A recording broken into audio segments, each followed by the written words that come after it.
시편 3편 1절부터 8절까지 말씀을 저와 여러분이 한 절씩 교독하겠습니다. 제가 먼저 1절 말씀부터 보겠습니다. 여호와여, 나의 대적이 어찌 그리 많은지요. 일어나 나를 치는 자가 많으니이다. 많은 사람이 나를 대적하여 말하기를 그는 여호와께 구원을 받지 못한다 하나이다. 셀라. 여호와여, 주는 나의 방패시요 나의 영광이시요 나의 머리를 드시는 자이시니이다. 내가 나의 목소리로 여호와께 부르짖으니 나의 성산에서 응답하시는도다. 셀라. 내가 누워 자고 깨었으니 여호와께서 나를 붙드심이로다. 천만인이 나를 애워싸 진친다 하여도 나는 두려워하지 아니하리이다. 여호와여, 일어나소서. 나의 하나님이여, 나를 구원하소서. 주께서 나의 모든 원수의 뺨을 치시며 악인의 이를 꺾으셨나이다. 구원은 여호와께 있사오니 주의 복을 주의 백성에게 내리소서. 셀라. 아멘. 요즘 이 코로나 전국 속에서 교회가 또 신천지 때문에 처음부터 그랬고, 또 몇몇 교회들 가운데 확진자가 나오면서 사회로부터, 세상 사람들로부터 많은 지탄과 또 심지어 조롱과 멸시를 당하는 그러한 시대 가운데 제가 지금 살고 있습니다. 어떤 면에서는 교회는 열심히 모이기를 힘써야 되는 것인데 또 모이기가 어려워서 굉장히 2000년 역사 속에서 아주 어렵고 힘든 시기를 보내고 있는 것은 분명한 것 같습니다. 그런데 이렇게 세상 사람들로부터 비난을 당하고 또 어떤 면에서는 멸시도 당하고 조롱을 당할 때에 우리가 어떻게 하나님께 나아가야 되는가라는 것과 관련하여서 오늘 본문의 시편 3편의 말씀이 우리에게 많은 것들을 또한 이야기해 주고 있습니다. 오늘 시편 3편 위에 보게 되면 이렇게 기록이 되어 있습니다. 다윗이 그의 아들 압살롬을 피할 때에 지은 시. 다윗이 그의 아들 압살롬이 반역을 일으켰을 때에 도망치면서 지은 시다, 이렇게 말을 합니다. 그런데 이 다윗이 이 시를 보게 되면 이 당시에 압살롬으로부터 피해서 도망칠 때에 본인에게 왜 이런 어려움이 왔는지, 본인이 무엇 때문에 이런 고초를 겪는지 이미 알고 있었습니다. 다른 남자의 아내를 빼앗고 또 심지어 그 사람의 목숨을 전쟁터 가운데 죽을 수밖에 없는 죄로 내몰아서 살인하는 그러한 죄 가운데 있었기 때문에 본인이 이와 같은 어려움을 겪는다라고 하는 것을 다윗이 이미 알고 있었습니다. 그런 상황 속에서 다윗이 이 시편 3편의 시를 이렇게 쓴 것을 볼 수가 있습니다. 근데 오늘 말씀 보게 되면 여호와여라고 하는 단어가 오늘 본문 속에서 3번 등장하는데 1절에도 나오고 3절에도 나오고 7절에도 보면 나옵니다. 여호와여. 이 여호와여는 그냥 여호와여라는 것이 아니라 원문을 보게 되면 하나님 바로 당신이십니다. 여호와여 바로 당신이십니다. 그런 의미를 담고 있습니다. 그리고 그것이 시로 되어 있으니까 시를 연으로 보통 나눠서 보지 않습니까? 연으로 나눠서 본다 그러면 이 여호와를 기점으로 하여서 1절과 2절을 하나의 연으로, 3절부터 6절을 하나의 연으로, 또 7절과 8절을 하나의 연으로 이렇게 묶어서 이렇게 볼 수가 있습니다. 1절 말씀 보면 이렇게 나옵니다. 여호와여, 나의 대적이 어찌 그리 많은지요. 일어나 나를 치는 자가 많으니이다. 대적이 나오는데 이 대적의 특징이 있습니다. 그것은 뭐냐면 수가 많다는 겁니다. 수가 많습니다. 여호수아가 요단강을 건너서 정복 전쟁을 벌일 때에 여리고성 전투, 아이성 전투 이후에 벌어지는 전투들을 보게 되면 연합군들과의 전투가 많았습니다. 남방 지역, 북방 지역 이런 연합군들과의 전투가 많았고, 아브라함 때도 보게 되면 연합군들과의 그런 전투들이 있었습니다. 그러니까 이 다윗을 비롯한 믿음의 사람들이 보면 혼자가 아니라 다수가 여러 가지 면에서 시인을 공격하는, 믿음의 사람들을 공격하는 그런 경우들이 흔히 있는 것을 볼 수가 있습니다. 반면에 시인은 혼자입니다. 혼자. 대적은 수가 많고 본인은 혼자이고, 오늘 아침부터 새벽부터 비가 내렸는데 이런 장마 시기에 비가 쭉 내리면 희한하게도 하룻밤 사이에 식물들이 자라는데 곡식보다 잡초나 이런 것들이 아주 무성하게 자랍니다. 어쩜 그렇게 잘 자라는지 모르겠습니다. 갑자기 눈에도 안 띄었던 그런 잡초들인데 이렇게 비가 쏟아지고 나면 갑자기 어느 순간 잡초가 드러나는데 무성하게 자라서 깜짝 놀랄 때가 있습니다. 지금 대적들이 이 시인이 갑자기 어려운 상황 속에 처하니까 왕으로 있을 때는 숨죽이고 있다가 시인의 상황이 변하고 지금 불리한 상황 속에 되고 어려운 가운데 처하니까 갑자기 대적들이 순식간에 마치 잡초가 무성하게 자라는 것처럼 등장하는 것을 볼 수 있습니다. 그 많은 수의 그러한 대적들이 한순간에 다가온 것을 볼 수 있습니다.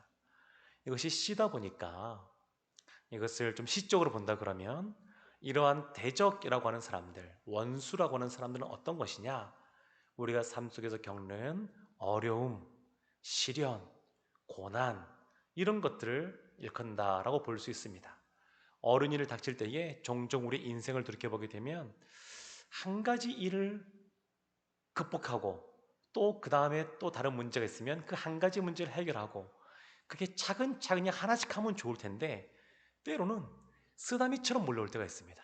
순식간에 여러 가지가 막 정신 못 차리게 달려옵니다. 감당할 수 없을 만큼 그냥 조금씩 조금씩 오면 그나마 나은데 그냥 막 물밀듯이 밀려올 때가 있습니다. 지금 이 대적에게 이 시인에게 대적들이 그 같은 모습으로 달려드는 겁니다. 쓰나미처럼 달려드는 겁니다. 그 수많은 그러한 대적들 원수들이 달려오는 겁니다. 반면에 이 시인인 다윗은 혼자 그 모든 고통을 감내해야 됩니다. 혼자 책임을 져야 됩니다. 혼자 그 문제를 해결해야 됩니다. 그러니까 어떤 면에서는 혼자 이것을 감당한다고 하는 것이 가장 큰 짐이 아닐까 싶기도 합니다. 삼겹줄은 쉬 끊어지지 않는다라고 했는데 같이 동력할 만한 사람이 없고 혼자 믿음을 지키고 혼자 그것을 감당해야 되니까 굉장히 외롭지 않았을까 이런 생각을 해볼 수가 있습니다. 근데 2절 보게 되면 또 이렇게 나와 있습니다.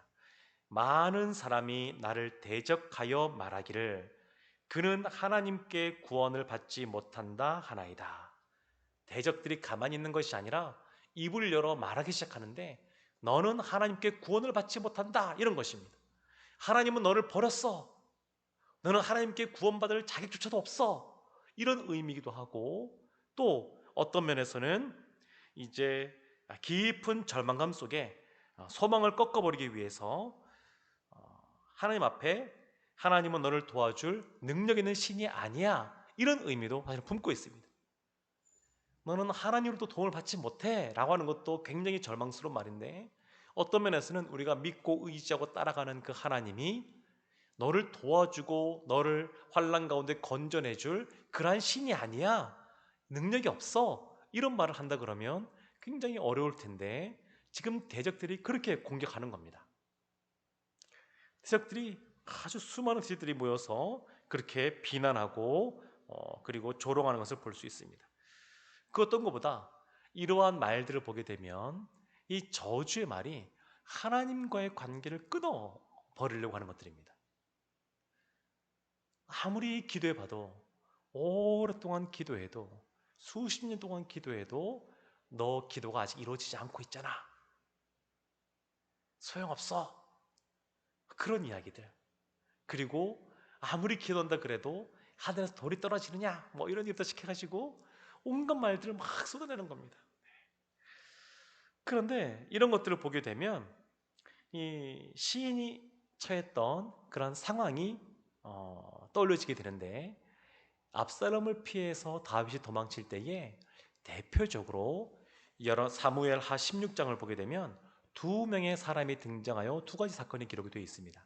첫 번째는 뭐냐면 사울 왕의 아들이 요나단이고 요나단은 다윗 왕과 아주 충성과 위탁을 한 아주 절친한 사이였는데 그 요나단의 아들이 무비보셋이라고 있습니다. 사울 왕가 중에서 이 무비보셋 두 다리를 저는 이 무비보셋만이 살아남게 되었는데, 다윗이 그 무비보셋에게 사울 왕의 원래 종이었던 시바라고 있습니다. 시바. 그 시바와 그의 아들들과 그의 종들과 그의 소유들을 다 무비보셋에게 줬었습니다. 무비보셋에게. 그런데 상황이 이렇게 되니까 그 시바가 어떻게 했냐면 나귀에 먹을 것들을 잔뜩 실었습니다. 포도주도 담고 과일도 담고 먹을 것을 잔뜩 실어가지고 지금 떡 한 조각이 아쉬운 그런 다윗이 도망칠 때에 다윗에게 왔습니다. 다윗이 묻습니다. 야, 너의 주인은 어디 있느냐? 그러니까 시바가 뭐라고 말하냐면 나의 주인인 무비보셋이 당신이 쫓겨갈 때, 다윗 왕이 쫓겨갈 때에 드디어 하나님이 우리를 돌아보시사 이제 다시 왕위를 사울가에게 주려고 하나 보다. 내가 이제 왕이 되려고 하는가 보다 라고 말하면서 예루살렘에 남았습니다 라고 거짓으로 이것을 알려줍니다.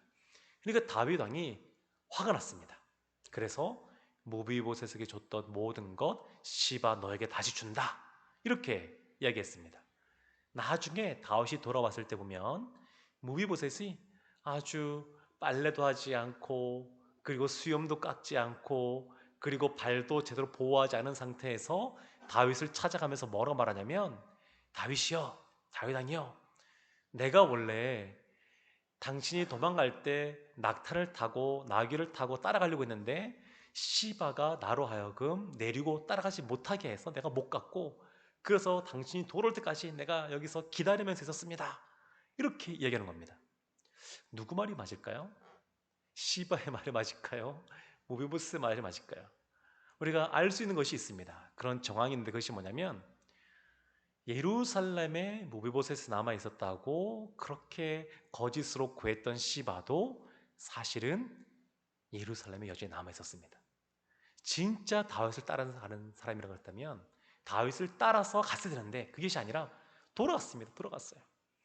그래서 이 시바가 거짓말했다라는 것을 다윗이 깨닫게 됩니다. 지금 다윗이 정상적으로 본인의 권위를 가지고 있고 왕이 갖고 있었다 그러면 이러한 거짓말을 할 수가 없습니다. 본인이 지금 아주 급박한 상황에 쫓기고 판단을 정확히 할 수 없는 상황에 놓여지게 되니까 종인 이 시바가 왕인 다윗을 사실은 조롱한 겁니다. 속인 겁니다. 평상시라면 있을 수도 없는 겁니다. 왕을 속여가지고.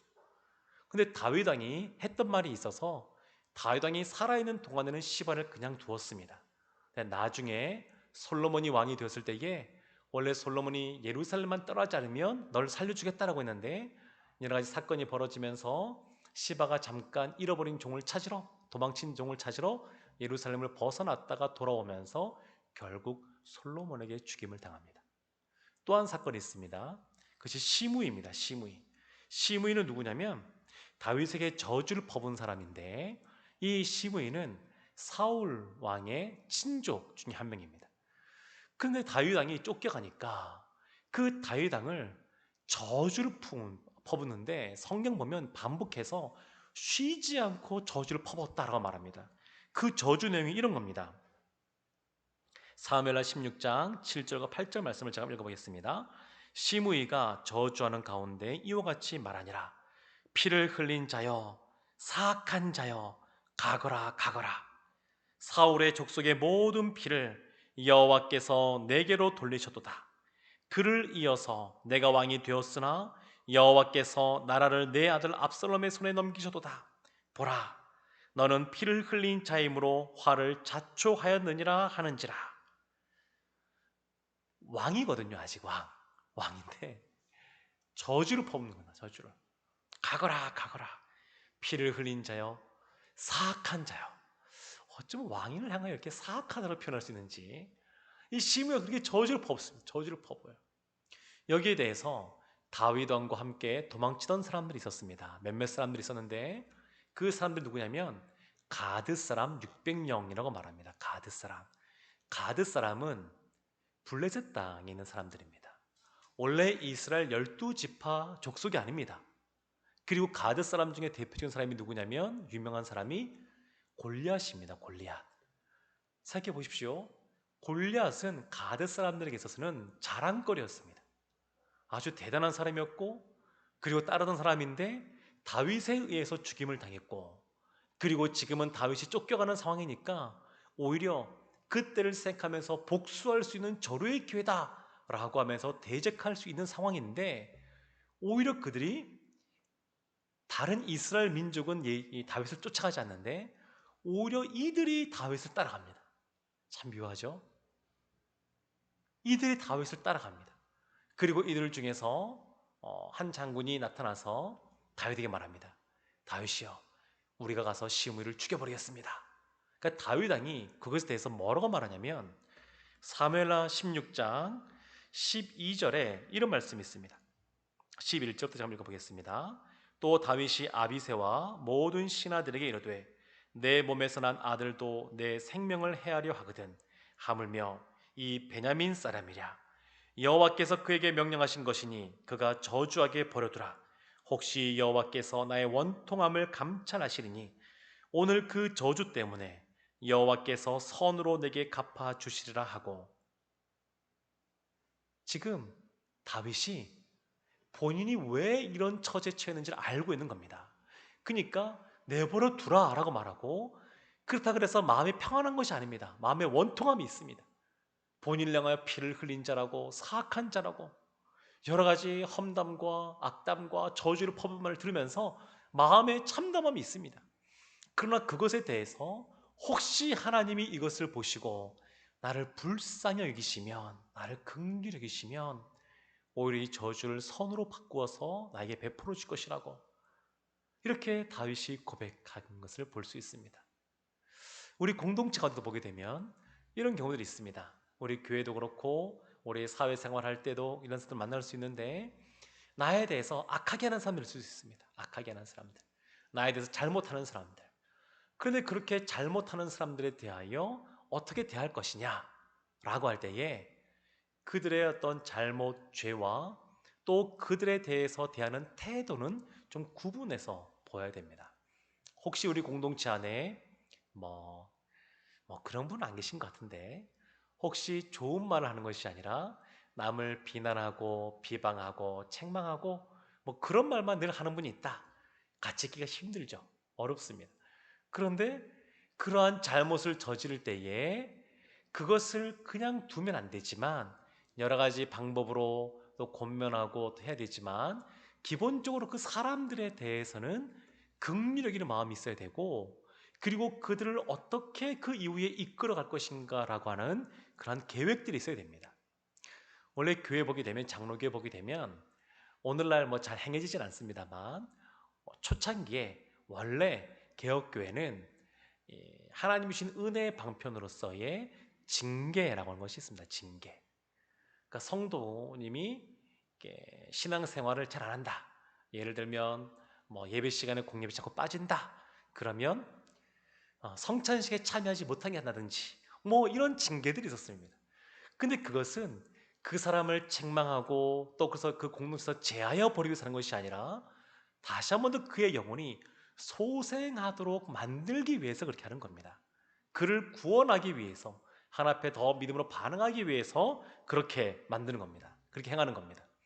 그러니까 우리가 무엇인가 죄를 지적하고 정죄하기는 쉬울 수 있지만 그 죄 지은 사람을 대할 때에 긍휼한 마음으로 그 사람을 대해야 됩니다. 정말 그런 마음이 있어야 됩니다. 그곳으로 말미암아 그 사람이 살아나야 됩니다. 사는 쪽으로 항상 우리가 생각을 해야 됩니다. 또 한 가지 본문을 보게 되면 또 떠올려지는 또 성경의 사건이 있습니다. 그것은 뭐냐면 히스기야 왕 때 북이스라엘을 멸망시켰던 아수르 제국이, 그 아수르 제국의 왕인 사네립이 쳐들어오게 됩니다. 그때 유대 말을 할 수 있는, 유다 말을 할 수 있는 랍사게라는 그런 사람을 중심으로 하여서 쳐들어오게 되는데, 그때 이렇게 나와 있습니다. 열왕기하 18장 26절부터 말씀을 보게 되면 이런 말씀이 있습니다. 힐기야의 아들 엘리야김과 셈나와 요아가 랍사게에게 이르되 우리가 알아듣겠사오니 청하건대 아람말로 당신의 종들에게 말씀하시고 성 위에 있는 백성이 듣는 데서 유다말로 우리에게 말씀하지 마옵소서. 지금 유대 쪽 남유다의 그러한 서로 협상 파트너라고 할까요? 서로 대화할 수 있는 그런 사람들이 랍사기에게 아람 말로 알아들으니까 유다 말로 하지 마라. 왜냐하면 굉장히 모욕적인 말들, 그리고 사람들을 깎아내리는 말들, 저주의 그런 말들을 쏟아내기 때문에 그렇습니다. 근데 랍사기가 듣지 않습니다. 이어서 보게 되면 이렇게 말합니다. 랍사기가 그에게 이르되 내 주께서 내 주와 내게만 이 말을 하라고 나를 보내신 것이냐? 성 위에 앉은 사람들도 너희와 함께 자기의 대변을 먹게 하고 자기의 소변을 마시게 하신 것이 아니냐고. 랍사기가 드디어 일어서서 유다말로 크게 소리 질러 지금 너희들은 대변을 먹을 것이고 자기의 대변을 먹고 소변을 먹을 것이고 너희들은 지금 그런 상황이다. 이렇게 우리가 강대한 군대를 끌고 와서 성을 이렇게 둘러싸고 있는데 너희들은 피할 길이 없고 굶어 죽을 수밖에 없고 지금 똥밭에서 뒹구르는 그런 모습이 너희들의 모습이다. 지금 이렇게 지금 말하고 있는 겁니다. 그러면서 그것만이 아닙니다. 이 랍사기가 이렇게 말합니다. 왕의 말씀이 너희는 히스기야에게 속지 말라. 그가 너희를 내 손에서 건져내지 못하리라. 또한 히스기야가 너희에게 여호와를 의뢰하라 함을 듣지 말라. 이렇게 말합니다. 왜냐하면 히스기야는 백성들에게 아무리 어려워도 하나님을 믿고 의지하면 됩니다. 이렇게 말을 했는데 그걸 듣지 말라는 겁니다. 히스기야가 하나님을 의지하면 하나님의 우리의 방패가 되신다고 그렇게 고백하는데 그렇지 않다라는 겁니다. 그러면서 근거들을 제시하는데 그것이 뭐냐면 아수르 제국이 되기 위해서는 주변에 많은 나라를 정복했는데 많은 나라를 정복할 때 그 나라들도 보면 다 각자 섬기는 신들이 있었다. 그런데 그 신들이 아수르를 이겨내느냐? 못 이겨냈다. 그 각 나라마다 섬기는 신들이 있었지만 다 우리가 이겼다. 그러므로 너희가 섬기는 하나님도 우리가 이길 수밖에 없다. 누가 우리 아수르 제국의 사내립 황제를 이길 수 있느냐? 그렇게 이야기하는 겁니다.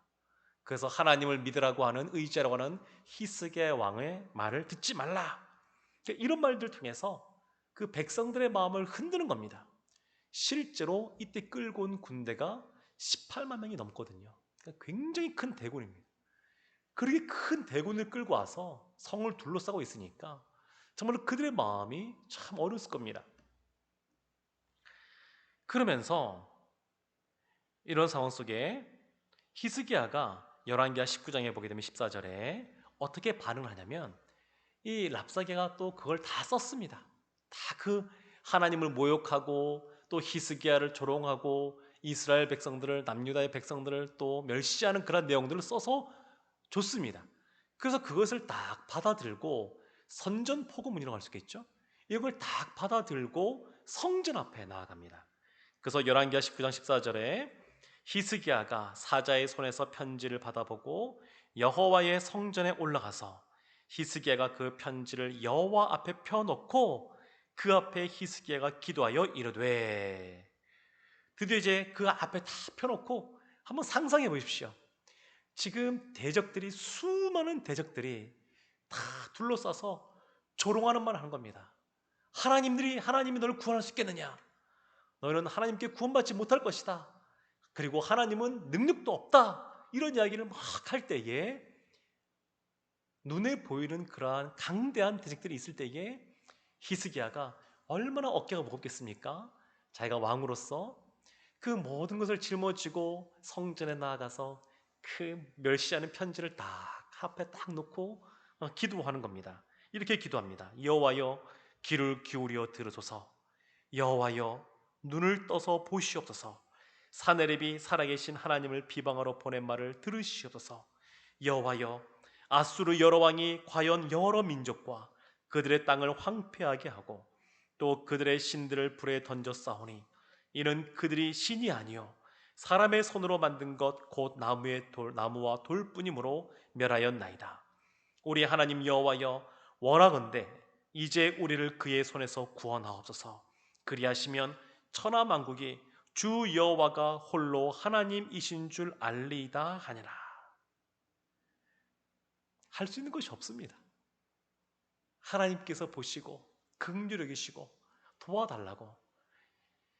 이방 다른 나라들이 다 망했지만 그 나라들의 섬기는 신들은 사실 신이 아니라 나무와 돌로 만든 우상이었고, 그렇지만 하나님은 참 신이시니까 우리를 구원하심으로 만방 가운데 하나님의 살아계심을 나타내달라고 간절하게 기도하는 것을 볼 수 있습니다. 사랑하는 성도 여러분, 이것이 첫 번째 해당되는 내용입니다. 시인은 본인이 처한 상황에 대해서 설명도 하지만 정확하게 지금 어떤 상황인지 인식하고 있었습니다. 두 번째 내용이 이제 3절부터 이어지게 되는데, 3절에 이렇게 고백합니다. 여호와여, 주는 나의 방패시요 나의 영광이시요 나의 머리를 드시는 자이시니이다. 아멘. 두 가지 고백을 하는데 첫 번째 고백이 이겁니다. 하나님은 나의 방패이십니다. 나를 보호하시는 방패이십니다. 그리고 나의 머리를 들게 하시는 분입니다. 시편 23편에 보게 되면 원수의 목전, 원수의 앞에서 상을 차려주시는 분이 하나님이라고 고백하는데, 하나님이 나의 머리를 원수들 앞에서 들게 하시는 분이십니다. 대적들 앞에서 나를 들게 하시는 분이십니다. 이렇게 고백을 합니다. 두 번째 고백은 뭐냐면 4절에 나옵니다. 4절에 보면 내가 나의 목소리로 여호와께 부르짖으니 그의 성산에서 응답하시는도다. 하나님은 내가 부르짖는 소리에, 나의 기도에 응답하시는 분이십니다. 이렇게 고백하는 겁니다. 하나님이 어떤 분이신지 너무나 잘 알고 있는 겁니다. 근데 이런 다윗의 고백은 보게 되면 그냥 머릿속으로만 아는 것이 아닙니다. 조상 때부터 시작하여서 할아버지, 아버지 때부터 시작하여서 늘 들어왔던 율법의 말씀으로서만 하나님이 이런 분이라는 것을 아는 것이 아니라 오랜 세월 동안 하나님이 방패 되시는 것을 경험했고, 기도할 때마다 부르실 때마다 하나님께서 들으시는 것을 경험했던 다윗이기에 이렇게 고백하는 겁니다.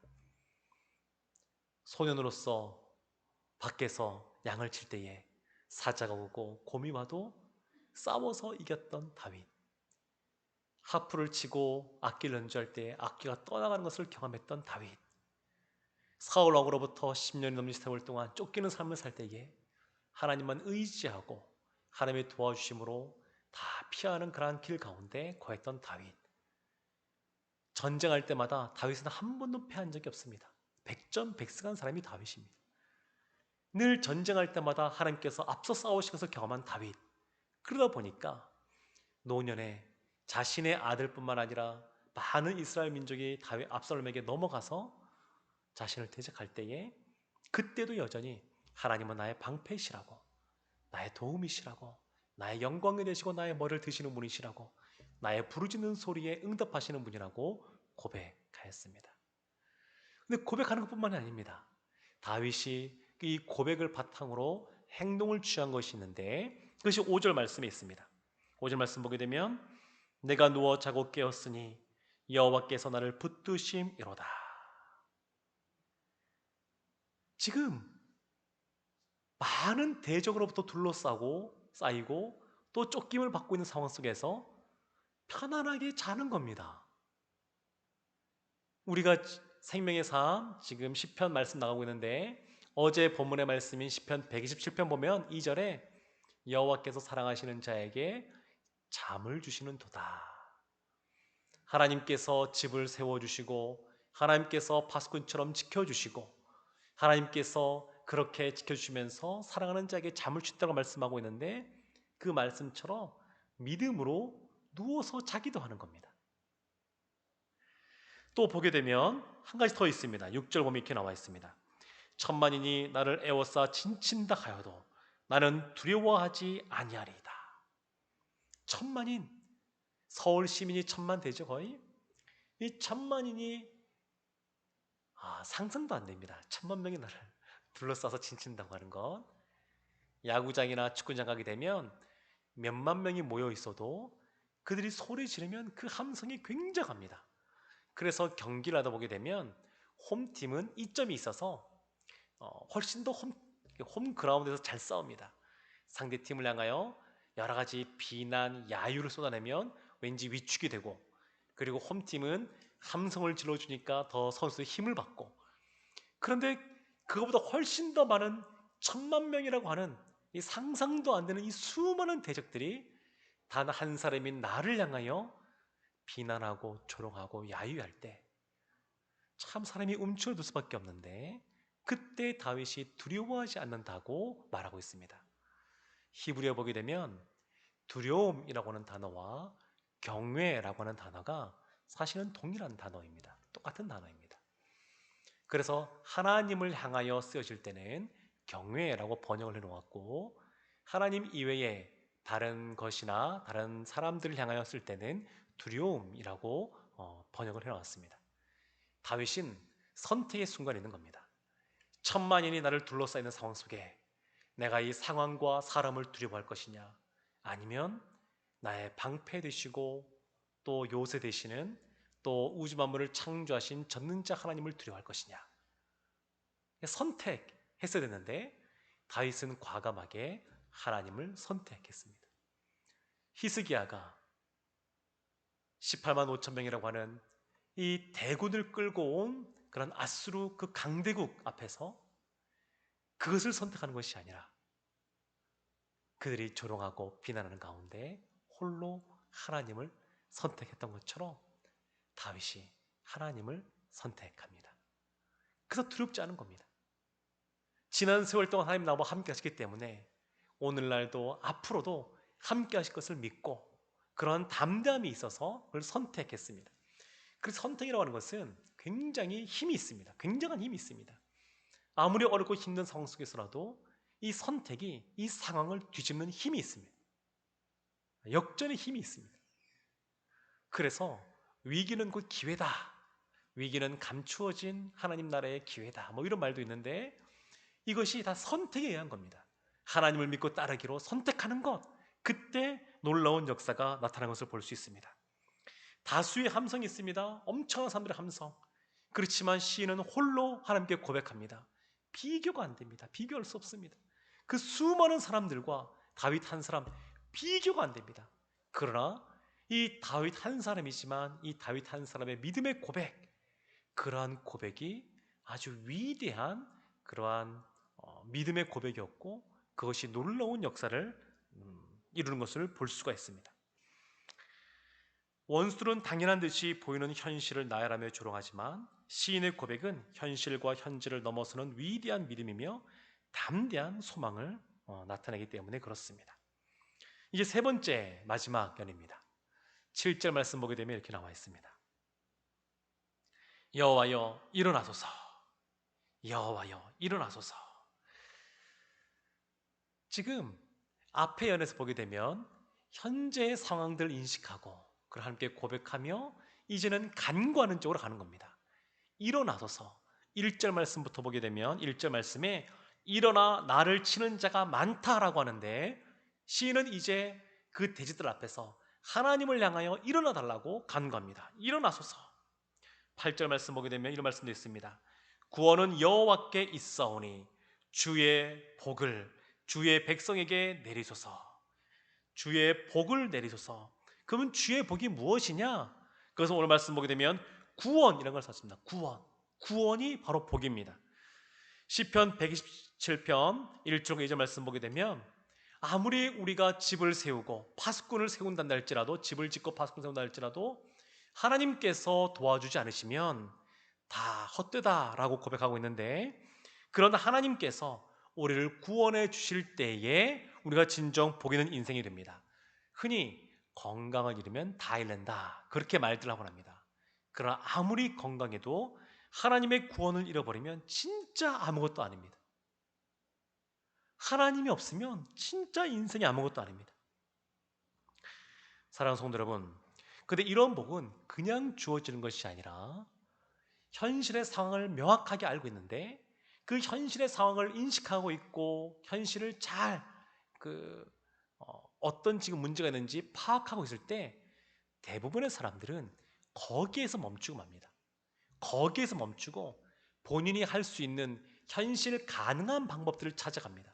근데 시인은 그게 아니라 그러한 상황 속에 지난 세월 동안 또 하나님 말씀에서 약속하고 있는 하나님에 대하여 믿음의 고백을 했고 더 나아가 간구하고 있습니다. 하나님 앞에 일어나소서, 나를 구원하소서라고 간구하고 있습니다. 이것이 중요합니다. 현실을 정확하게 인식하는 것에 더하여 상황 넘어 계시는 그 하나님을 바라보아야 됩니다. 간구해야 됩니다. 그래야 하나님의 복을 받습니다. 말씀을 마무리하고자 합니다. 열왕기하 19장에 나오는 것처럼 아수르의 그러한 대제국이 둘러싸고 있을 때 그 마지막 결론이 굉장히 특별합니다. 열왕기하 19장 35절에 이렇게 나와 있습니다. 이 밤에, 한 밤이죠, 여호와의 사자가 나와서 아수르 진영에서 군사 18만 5천 명을 친지라. 아침에 일찍이 일어나 보니 다 송장이 되었더라. 하루아침에 이스라엘은 가만히 있었는데 하나님께서 손을 드시니까 다 죽고 말았습니다. 그리고 아수르의 왕 사네립은 어떻게 되었냐면 그 다음에 이렇게 나옵니다.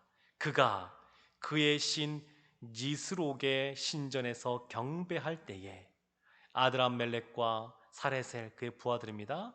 그를 칼로 쳐 죽이고, 그렇게 하나님을 멸시했는데 너희의 하나님이 어디 있냐고, 너희의 하나님은 사네립을 감당할 수 없다라고 얘기했는데 하나님이 그 우상 앞에 경배하던 사네립을 그 자리에서 죽이십니다. 하나님께서 그렇게 행하셨습니다.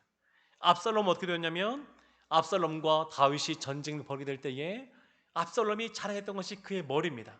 머리가 아주 윤기가 있고 숱이 많고 누가 보더라도 아름다운 그런 압살롬. 그런데 노새를 타고 도망가다가 상수리 나무에 걸려서 결국 죽게 됩니다. 요압에 의해서 그 칼로 창으로 가슴 이렇게 찔리게 되는데 잘 죽지 않고 있으니까 그 주변에 있었던 10명의 사람이 주먹으로 쳐서 죽입니다. 비참하게 압살롬이 최후를 맞이하게 됩니다. 사랑하는 성도 여러분, 구원은 하나님께만 있습니다. 구원은 여호와께 있습니다. 그리고 우리를 결국 책임져 주실 분은 하나님이십니다. 하나님 우리를 책임져 주십니다. 탄식을 기도로 나갈 때에, 절망 가운데 찬양으로 나아갈 때에, 원수들의 조롱을 받을 때에 우리가 하나님께 나아가 간구하면 하나님이 우리를 높여주셔서 오히려 그들 가운데에 하나님의 살아계심을 간증할 수 있는, 나타낼 수 있는 우리로 삼으실 줄로 믿습니다.